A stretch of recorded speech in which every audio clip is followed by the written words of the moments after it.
لا یکلف اللہ نفسا الا وسعها، اللہ تعالی کسی جان پر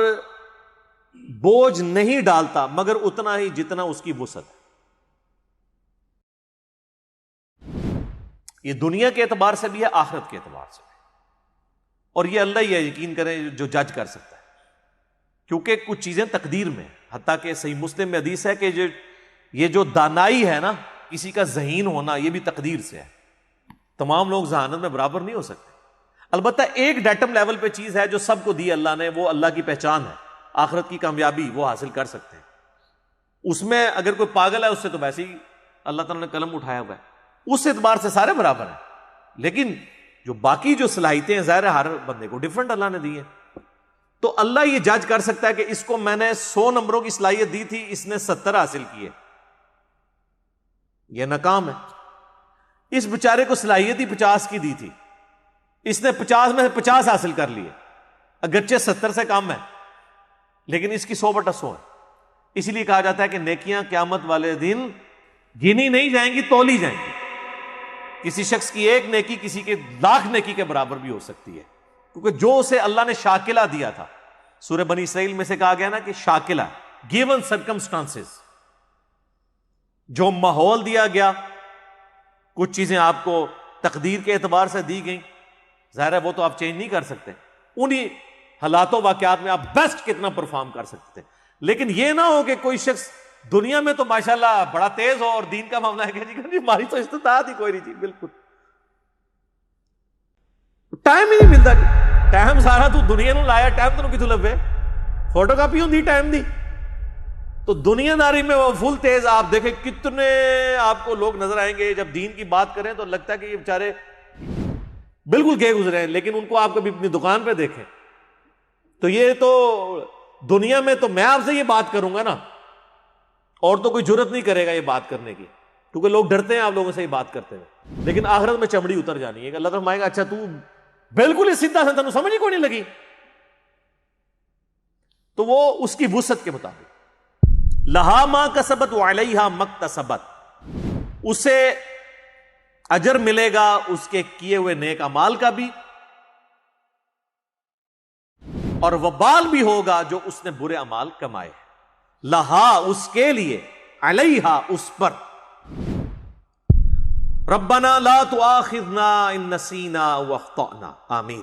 اے رب ہمارے مت گرفت فرمانا ہماری، کبھی ہم بھول جائیں یا خطا کر بیٹھے، انسان بھول چوک بھی ہو سکتی ہے، اور کبھی یہ کہ کام ٹھیک کر رہا ہے بھولا نہیں ہے، لیکن اس دوران کوئی اجتہادی غلطی ہو تو اے اللہ ہم سے درگزر فرما، آمین۔ ربنا ولا تحمل علینا اصرا کما حملته علی الذین من قبلنا، اے رب ہمارے ہم پر ایسا بوجھ نہ ڈالنا جس طرح کہ ہم سے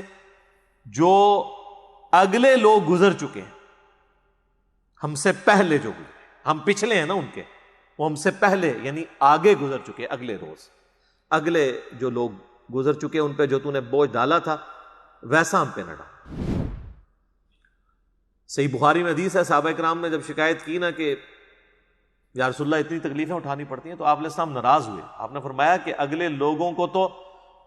اتنی تکلیف دی جاتی تھی ایمان لانے پر کہ زمین میں گڑھا کھود کے ان کو کھڑا کیا جاتا تھا اور سر پہ آرا رکھا جاتا تھا، وہ اپنے 2 ٹکڑے کروا لیتے تھے، ایمان نہیں چھوڑتے تھے،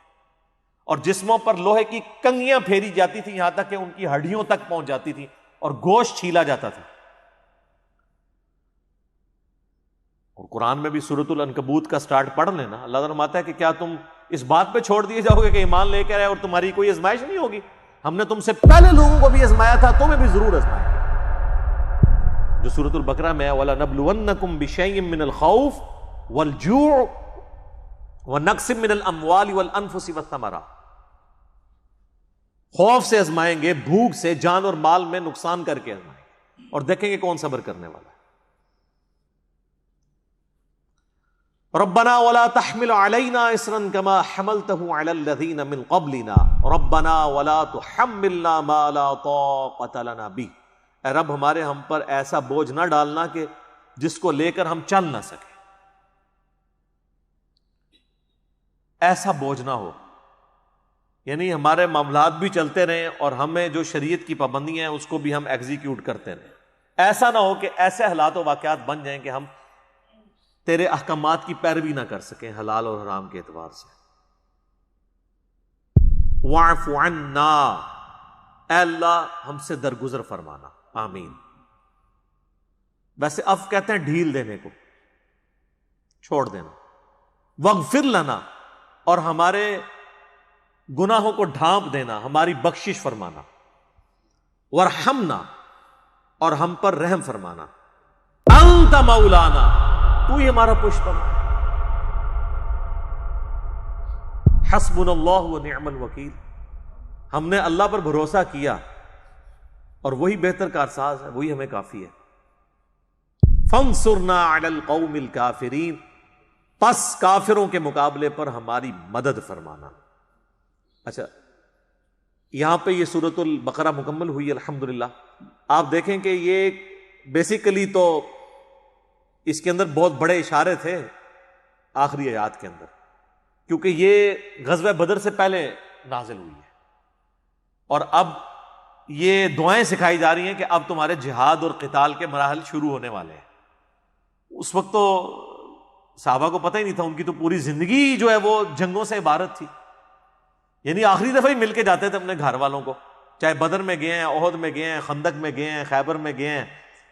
اور پھر حضور کے بعد بھی قادسیہ اور یرموک بھی لڑنی پڑی، ہزاروں لوگ شہید ہوئے. تو اس کے یعنی تمہید کے طور پہ یہ صحابہ کرام کو تعلیم دی جا رہی ہے کہ اب تم پہ مشکل حالات و واقعات آنے والے ہیں، تیاری کر لو. یہ دعائیں اللہ تعالیٰ سے مانگتے رہو اور اللہ کی طرف رجوع رکھو تاکہ اللہ تعالیٰ کافروں کے مقابلے پر تمہاری مدد فرمائے. آمین. تو یہ میرے بھائیوں کمال کی آیات ہیں. ان کے اوپر تو خیر 1 گھنٹہ اور بھی گفتگو کی جا سکتی تھی. میں نے کوشش کی کہ جو ٹیکنیکل ایشوز ہیں نا اس کو ڈسکس کروں جن کی تفسیر مشکل تھی. باقی چیزوں کو میں نے اسکپ کر دیا، یہ کیونکہ سیلف ایکسپلینیٹری ہیں خود ہی یہ آیات. باقی نبی صلی اللہ علیہ وآلہ وسلم کی بعثت کی برکت سے کئی ایک اللہ تعالیٰ نے شریعت کی پابندیاں جو اس میں آیا نا کہ ہم سے پہلے لوگوں پہ جو بوجھ ڈالے ہم پہ نہیں ڈالنے، تو وہ کئی ایک بوجھ تو حضور کی بعثت کے ساتھ ہی اللہ تعالیٰ نے اٹھا لیے ہیں. جیسا کہ بخاری مسلم میں حدیث ہے کہ مجھ سے پہلے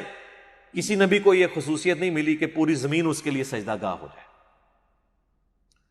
وہ تو سفر میں جاتے تھے تو نمازیں گنتے رہتے تھے، واپسی پہ آ کے صرف مسجد میں ہی ادا کر سکتے تھے. میرے لیے اللہ نے پوری زمین مسجد بنا دی، جہاں مرضی میرے امتی نماز ادا کریں. اگلی امتوں کے لیے مال غنیمت حرام تھا، یعنی جنگوں میں کافروں کا چھوڑا ہوا مال وہ لا کر ایک اوپن میدان میں رکھا جاتا تھا، آسمان سے ایک بجلی نازل ہوتی تھی، وہ راکھ ہو جاتا تھا، تاکہ یہ چیز انشور ہو کہ کوئی بھی مسلمان کافر کا مال لوٹنے کے لیے جنگ نہیں کرے گا بلکہ اللہ کے لیے کرے گا. تو ویسے یہ پابندی کسی حد تک ٹھیک ہی تھی، لیکن حضور کی برکت سے اللہ تعالیٰ نے مال غنیمت کو حلال کر دیا کہ ٹھیک ہے تم اس کو استعمال کر سکتے ہو. اور پھر آپ کو پتہ ہے غزوہ احد میں پھر مس ہینڈلنگ بھی ہوئی، اس کے اوپر سرزنش بھی ہوئی. 60 آیات نازل ہوئی سورہ آل عمران کی کہ تم نے نبی صلی اللہ علیہ وآلہ وسلم کی نافرمانی کی ہے دنیا کے مال کی وجہ سے. اور اس سرزنش کا فائدہ ہوا کہ پھر اس کے بعد صحابہ کرام کو جنگ ہارے نہیں ہیں، ڈسپلن کبھی اپنا لوز نہیں کیا، کیونکہ اللہ تو پھر قادسیہ اور یرموک بھی دیکھ رہا تھا نا کہ اس کے بعد اتنی بڑی بڑی جنگیں ہونے والی ہیں اور وہاں تو پوری دنیا کے خزانے ان کے ہاتھوں میں لگنے والے ہیں. تو پہلے ہی ذرا اس اعتبار سے ان کی تربیت کی جائے کہ اللہ کی رضا کے لیے سارے کے سارے معاملات ہونے چاہیے.